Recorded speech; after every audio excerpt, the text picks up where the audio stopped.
MLB free agency is officially open. I think we all can agree the Orioles should probably go out and sign some starting pitching this offseason. But the question becomes, who is out there for the O's to sign? And who is in their price range that's set by our least favorite person? Well, I'm going to put out my Orioles wish list of free agent starting pitching coming up on this episode of the Locked On Orioles podcast. You are Locked On Orioles, your daily Baltimore Orioles podcast. Part of the Locked On Podcast Network, your team every day.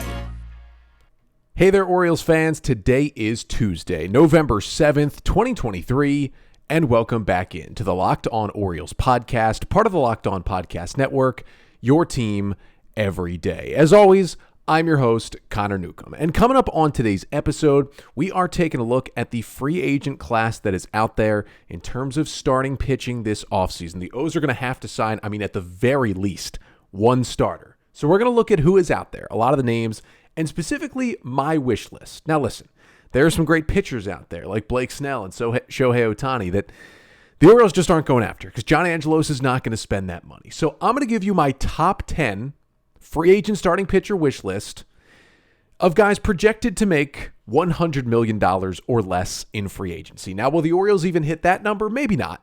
But this is my somewhat realistic wish list for the Orioles this offseason. And that's all coming up on this episode of the Locked On Orioles podcast. Before we get there, though, just want to thank you for making Locked On Orioles your first podcast listen of the day. We're free and available on all podcast listening platforms. Make sure to subscribe, comment, leave a rating and a review wherever you listen. Like, comment, and subscribe to the Locked On Orioles YouTube page as well. We are still 5 days a week throughout the month of November, so getting you all that off-season coverage for the O's. Then we go down to 3 days a week for December, January, parts of February, and then right back to 5 days a week when pitchers and catchers report to Sarasota in mid-February. So we've got you covered all off-season here on the Locked On Orioles podcast. And today is really kind of that start of free agency. We're now 5 days clear of the end of the World Series, which means that exclusive negotiating window for teams with their own free agents is over.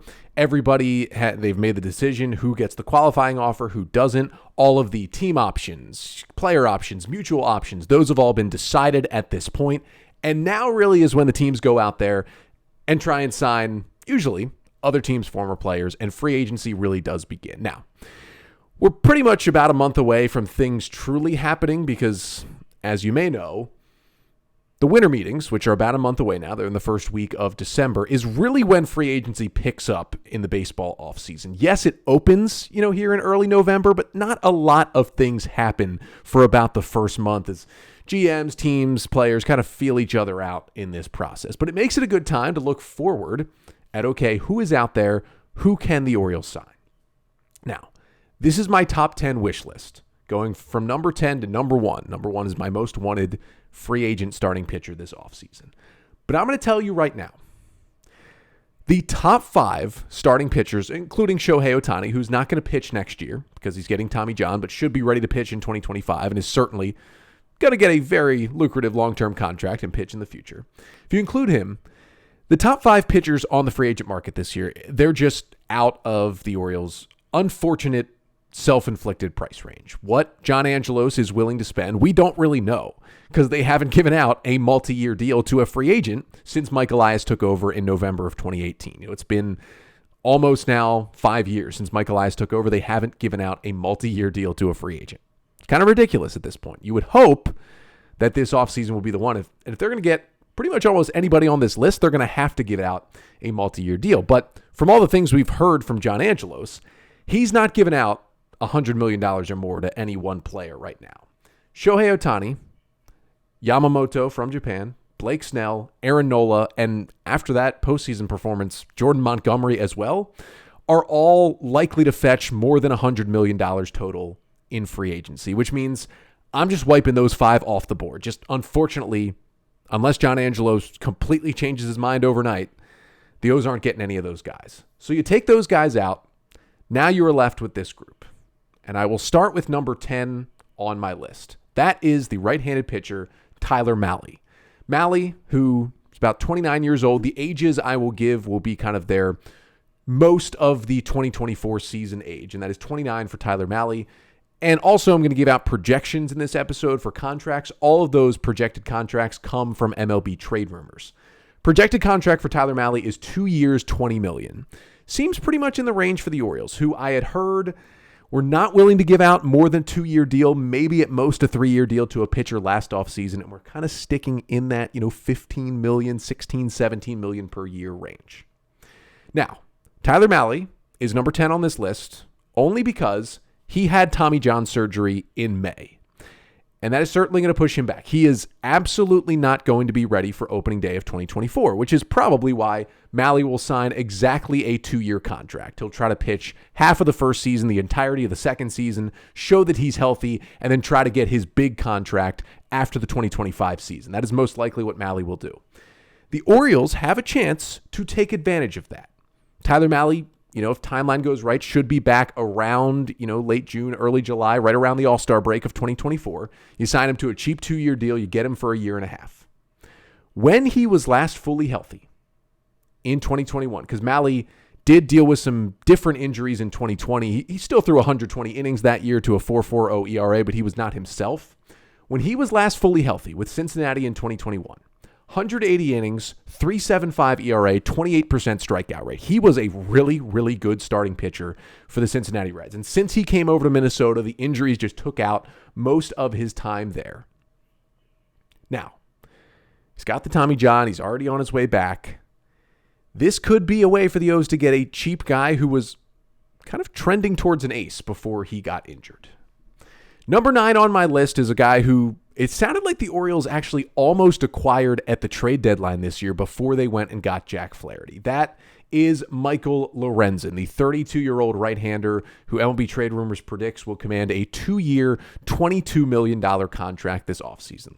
Right in the Orioles' range, you would think. Now, Michael Lorenzen threw a career high, 153 innings this year, started the year with the Tigers and was dealt to the Phillies at the deadline. And if you remember, one of those first starts with the Phillies, he threw a no-hitter. And then it was kind of downhill from there. Wasn't great with the Phillies down the stretch, lost his rotation spot. He was put on the postseason roster, but only pitched a couple of times for the Phillies, mostly in mop-up duty. Wasn't really used in a big role. Now, Lorenzen kind of found himself back into a starting role this year with the Tigers. Those 153 innings were a career high and the most since his rookie year in 2015 with Cincinnati when he was still trying to be a starter back then and threw 113 innings. He was a reliever for a while, tried to be a two-way player for a bit, but had a 4.18 ERA this season in 153 innings. But he did have a 3.38 ERA with Detroit. Then it went up a bit after he went to Philly. He's a guy who just, he's solid. And if it doesn't work out as a starter, he's shown in his career he can be a good reliever as well, which could certainly help the O's too. Number 8 on my list is the 37-year-old left-hander Hyun-jin Ryu, who the Orioles have seen quite a bit over the last couple of years with the Toronto Blue Jays. Now, MLB Trade Rumors did not have a projection on him. He was only in their honorable mention section of the top 50 free agents for this offseason, but most likely Ryu is going to sign a 1-year deal, probably around the $13, $14, $15 million range for that 1 year. Now, Ryu, another guy coming off injury, returned from Tommy John surgery this season, made 11 starts down the stretch for the Blue Jays, and had a 3.46 ERA in 52 innings for Toronto when returning it. It looked like he kind of didn't even miss a beat after the TJ surgery. The strikeouts were down, but he wasn't walking guys, and that is what Ryu has done his entire career since coming to the U.S. Just does not walk guys. And if you go back to his last healthy season, because remember, he got the Tommy John about midway through 2022, then missed a little more than half of 2023. But if you go back to his last full season, listen, he did throw 169 innings in 2021 with a 4.37 ERA, but a 5% walk rate. And Ryu is a guy who the ceiling is kind of capped right now, but he's got a high floor. And if he's healthy, he can certainly eat innings for you as well and be kind of a good veteran lefty in the rotation. Number 7 on my list is the 36-year-old righty. Yeah, another kind of old guy in Lance Lynn. Another guy who was in the honorable mentions of the MLB Trade Rumors piece, so didn't get a projection. But Lynn is another guy who I would expect to sign about a 1-year deal somewhere around the $15 million range to try and pitch at least one more season. Now, it was, we'll say, an interesting season for Lance Lynn in 2023. He led baseball, giving up 44 home runs, but he did eat some innings. Through 183 and two-thirds innings, had a 5.73 ERA for the White Sox early in the year, then was traded to the Dodgers at the deadline. But he was better with the Dodgers. The Dodgers found some things that worked and had a 4.36 ERA down the stretch with LA. I get it, that's not great, but he still had a start where he had 16 strikeouts this season. He still flashed the old Lance Lynn. But you don't have to go back that far for Lance Lynn to be really, really good. I mean, he dealt with that meniscus tear in 2022 and had a 3.99 ERA and about 120 innings. But I mean, even in 2021, 157 innings and a 2.69 ERA that season for Lance Lynn. I mean, he's been really, really good fairly recently. And I get, he's going to be 36, going on 37 years old, and he's coming off one of the worst seasons of his career. I understand it. But he's still shown that he can eat some innings, and if the O's can tweak some things that the White Sox weren't able to, and you have to think, if the Dodgers would have kept him around for longer, they probably would have gotten him back into the old Lance Lynn. You can't trust the White Sox pitching development at all to make anyone better than they should be. If the O's are, again, diving in the bargain bin, Lance Lynn I could certainly see being a guy they go after. But coming up next, getting into the top six. Next three pitchers on the list. We will stick with a couple of veteran guys, a couple guys in their mid-30s, and one guy still in his 20s who is definitely looking for a bounce back. That is coming up next on the Orioles free agent starting pitching wish list episode. But first, this episode of the Locked On Orioles podcast is brought to you by FanDuel. Now, I'm still a little sad that the Major League Baseball season is over, but it doesn't mean sports are done, because we got the NFL season going, and dare I say it, the Baltimore Ravens might look like the best team in the NFL. And you can score early this NFL season, as the Ravens have done a lot, with FanDuel, America's number one sportsbook. Right now, new customers get $150 in bonus bets with any winning $5 moneyline bet. That's $150 just if your team wins. If you've been thinking about joining FanDuel, there is no better time to get in on the action. The app is super easy to use. There's a wide range of betting options, including spreads, player props, over-unders, and more. So visit FanDuel.com/lockedon and kick off the NFL season. At FanDuel, official partner of the NFL. So we're back here taking a look at the free agent starting pitchers who are out there as free agency kind of officially opened here today. And it's a good group out there. Now we know the Orioles won't be shopping at the top of the list with the likes of Aaron Nola and Blake Snell and probably not Jordan Montgomery either, who earned himself a lot of money as a Rangers playoff hero, helping them win a title this October. But I've given you 10 through 7 on my top 10 wish list. Let's get to number 6. Number 6 is another guy in his mid to late 30s. I've been talking about a few of them so far. This is the 35-year-old right-hander Kenta Maeda. This is the guy who, if you made me pick right now and you said you have 5 seconds, which starting pitcher are the Orioles realistically going to end up with this offseason? I would say Kenta Maeda. And that is kind of why Maeda is smack dab in the middle of my list, right? Number 6 on the top 10. His projection from MLB Trade Rumors is a 2-year, $36 million contract, something that I know the Orioles had been considering handing out last offseason, so I think they'd be okay with that. And Maeda returned from Tommy John surgery basically for opening day this year. He tried to get back for the end of 2022 from the Tommy John that he got in 2021, just couldn't quite make it back, but was fully healthy in the offseason and was fully ready to go for opening day this year with the Twins. However, he made 4 starts. They were all bad. Realized he had a different injury. It was a tricep injury, and he went down for a bit. But when he came back from the tricep injury, he posted a 3.36 ERA in 88 innings down the stretch for Minnesota. Now, they didn't use him as a starter. They had kind of a deep rotation, but did use him in bulk out of the bullpen in the postseason. And I think he is still a starter, at least for the next couple of seasons. Now, for Maeda, it's kind of a kitchen sink approach, but I've always loved watching Kenta Maeda, and he's another one of these guys where if it doesn't quite work out as a starter, which you're hoping these guys are going to, but if it doesn't, he's shown recently in his career he can be a very effective reliever as well. So even if you have to move him to that role, it's very different than Kyle Gibson, right? More so that Maeda is just a much better pitcher, but also a guy like Kyle Gibson, you bring him in, and the Orioles kind of show this. Even if he struggles, he's not a guy who's shown he can move to the bullpen and have success. Maeda's done that, right? Lorenzen's done that. These guys, some of these guys on this list have done that, which also helps as well. Number 5 on the list.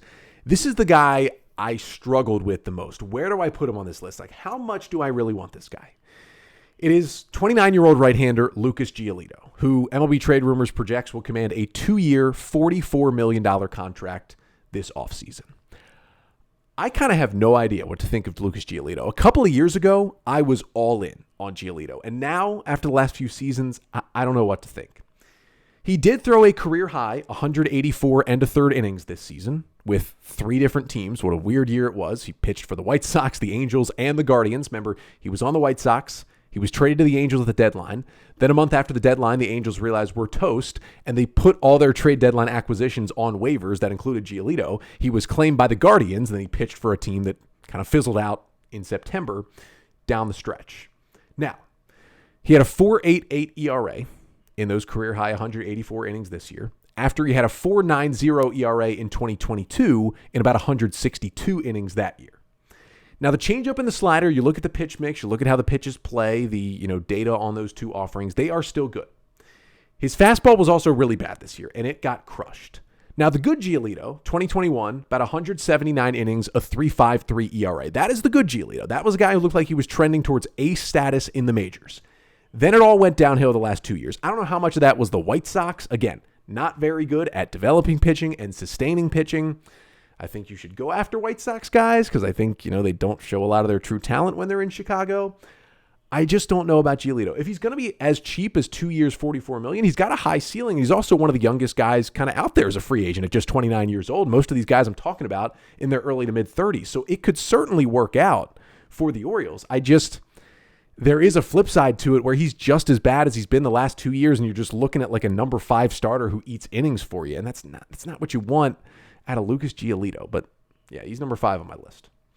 Number 4 is Seth Lugo, the 34-year-old right-handed pitcher who MLB Trade Rumors predicts to get a 3-year, $42 million deal in free agency. He's a little more cost-effective for the Orioles, right? Get a guy for 3 years. That's only $14 million a year. That's a pretty good deal for the O's if they can get him.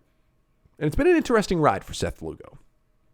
Signed with the Padres this year, right? He had an option that he declined, so he opted out to become a free agent again. And he had been a reliever, had been a pretty good setup man for the Mets for years, but he still felt like he was a starting pitcher, and he looked for a starting pitching gig last offseason, and he got it with the Padres. And, he did miss some time, missed about a month with a calf injury. So it was some injuries, but nothing to his arm. But when he was out there, 146 and a third innings, which was a career high. He posted a 3.57 ERA, 23% strikeout rate, 6% walk rate. And yeah, he missed that month, but, it was his first year as a starting pitcher since all the way back in 2017 with the Mets was the last time he was a starting pitcher. 6 years later, he returns to that role, and he was pretty good.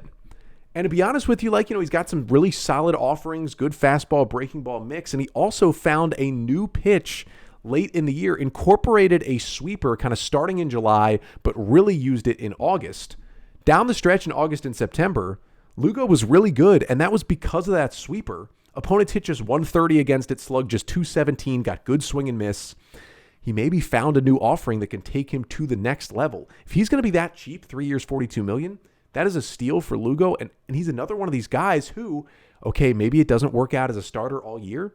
He had been like an elite middle reliever to setup man with the Mets for the last couple of years, and he could, at worst, be a really, really good reliever at the back end of the O's bullpen. I feel like Seth Lugo is kind of the perfect signing for the O's. He would be number 1. I just think there's better pitchers out there that could maybe be in their price range. And that's who we're going to get to finish off the pod, right? We got the final 3 guys to get to. These 3, you could argue 2 of them could be aces, and one of them I'm just a bigger fan of than maybe anybody else, and that's why the 3 of them are in my top 3. All 3 in their 30s. All 3 the Orioles have seen a whole lot as well. All 3 have pitched in the AL East, and maybe that would help them if the O's brought them in as well. So down to my top 3 on the Orioles free agent starting pitching wish list for this offseason. Number 3 on the list is going to be Eduardo Rodriguez, the left-hander and former Orioles prospect who is signed as an international free agent. by the Orioles, then was traded at the deadline in 2014 to the Red Sox for Andrew Miller, a trade that if you are still mad about or were even mad about at the time, you do not know ball, because Andrew Miller helped tremendously for the incredibly special 2014 season that the Orioles had. Eduardo Rodriguez, now 31 years old, just opted out of the rest of his deal with the Tigers. A couple of years ago, signed a big free agent contract with the Tigers and was due 3 more years and $49 more million on that deal, but he had the opt-out after the 2023 season, and he chose to opt out. So one thing that tells you is he's probably looking for more than 3 years, and he's certainly looking for more than $49 million. So the starting point is it has to at least be, at the very least, be 3 years, $50 million for Rodriguez to even think about it, because he opted out of 3 years, $49 million. Now, MLB Trade Rumors predicts 4 years, $82 million, which would make the opt-out worth it for Eduardo Rodriguez if he got it. It has been a whirlwind last couple of years for Eduardo Rodriguez. When he was out there this year, 152 and 2/3 innings, 3.30 ERA. It was really good. 23% strikeout rate, took a perfect game into the 7th inning against the Orioles this year. Also had a weird finger injury that kept him out for a bit. Remember, he returned right before the trade deadline. They thought they would deal him. Tigers had a deal in place to send him to the Dodgers. He vetoed that Dodgers trade because he had a no-trade clause in his contract, said he didn't want to move from Detroit to the West Coast in the middle of the season, which was fully his right, and now he kind of gets to pick wherever he wants to move here in the offseason. Good for him. 2022 was a very weird year for Eduardo Rodriguez. He had a 4.08 ERA in 91 innings. He had a career-low strikeout rate, but he also was out for a couple of months and cited marital issues. He went about a month there with just no communication with the team. Seemed to be a lot going on off the field for Rodriguez, who's dealt with a lot. Remember, he had myocarditis back in 2020, missed that entire shortened season, had kind of a rough year when he came back in 2021. It's been a lot of ups and downs for Eduardo Rodriguez, but he's a lefty who gets a lot of ground balls, has that kitchen sink. He's got a lot of stuff that darts in, darts away, goes down. It just pitches move in every which direction. Has been really, really good in the past. Was good this year with the Tigers. Really, really good in the past with Boston as well. Could be a fit. Could be a fit for the Orioles, but be a little more spending to go and get Erod and kind of bring him home. Number 2 on my list is a pitcher that I have just been fascinated by, really since he came up to the big leagues with the Cardinals almost a decade ago. That pitcher is 32-year-old right-hander Michael Wacha, who MLB Trade Rumors predicts to get a 3-year, $36 million deal this offseason. Wacha, who had a 2-year option, I think it was declined by the Padres, that made him a free agent this offseason. He was with San Diego last year. Had kind of a weird year. He suffered a shoulder injury in the middle of the year, which is never good. And sometimes if shoulder injuries are bad, they are worse than having an elbow injury for a pitcher. But he returned later in the year, and his velocity was actually up when he came back from the shoulder injury. And the shoulder is the one thing that can really just tank your velocity. So it was a good sign and seemed like he might be okay. But he had a 2.84 ERA with the Padres before that injury. He was really, really good. And in total, 134 1/3 innings, a 3.22 ERA, solid strikeout and walk numbers, and a good ground ball pitcher, as Michael Wacha usually is. Now, the concern with Wacha, and I thought about putting him down to number 3 because of this, and this is the main reason he's not number 1 on my list, is that he has not thrown at least 140 innings in a season since 2017. It has been a lot of different, not usually major injuries, but a lot of different kind of minor injuries that Wacha has gone through over the last 5 or 6 seasons that have not allowed him to be a true innings eater. But when he has been on the field, and I talked about this last offseason when Wacha was a free agent, ended up signing the deal with the Padres, but becomes a free agent again. I talked about how, yes, there's a lot of question marks with the injuries, but sometimes you just got to take a risk, because when he's been on the field and on the mound, he's been great. I mentioned the 2.84 ERA before the injury this year. He's only 32 years old. If you can get him for 3 years, $36 million, $12 million a year for a potential middle-of-the-rotation starter, that is the biggest bargain in the world. John Angelo should be all over that. I mean, he's still got an elite 2-pitch mix, the changeup this year, 36% whiff rate, batters hit 207, kind of a reverse splits guy because of it. I mean, he's just nasty to lefties. That changeup is ridiculous. When he was with the Red Sox and other teams, the Orioles just saw it so many times and could never hit Michael Wacha at all. Maybe I'm a little biased because of that, because I've seen Wacha just dominate the O's over and over and over again. But he's just been really good in his career. And then his four-seam fastball Had one of his best seasons with the four-seamer. Opponents hit only 188 with a 323 slug against the four-seamer this year. It's really impressive for a guy who's kind of a change-up pitcher and a guy who, throws in the mid-90s at best, but usually, 91, 92 kind of guy with the four-seamer to have it be that good. That is really impressive. That shows that he can sustain that later into his career.